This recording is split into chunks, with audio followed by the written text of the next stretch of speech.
Reconnaissance du travail des femmes du milieu rural et promotion des structures d'épargne et de crédit pour l'autonomisation des femmes afin du bien-être des familles. Une célébration des femmes membres des associations villageoises et d'épargne et de crédit pour changer qualitativement le statut de la femme rurale.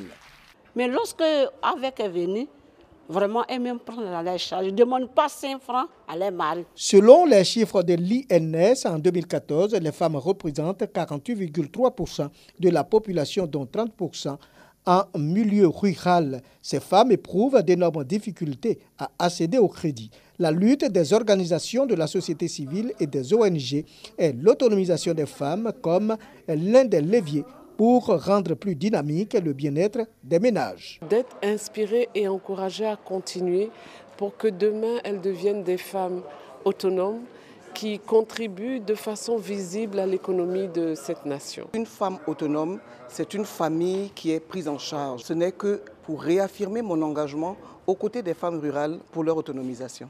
La représentante de la secrétaire d'État auprès du ministre de la Femme, de la Famille et de l'Enfant chargé de l'autonomisation des femmes a salué l'appui de toutes les organisations qui contribuent à ce noble objectif. Les associations villageoises d'épargne et de crédit viennent en soutien à la politique d'inclusion financière du gouvernement.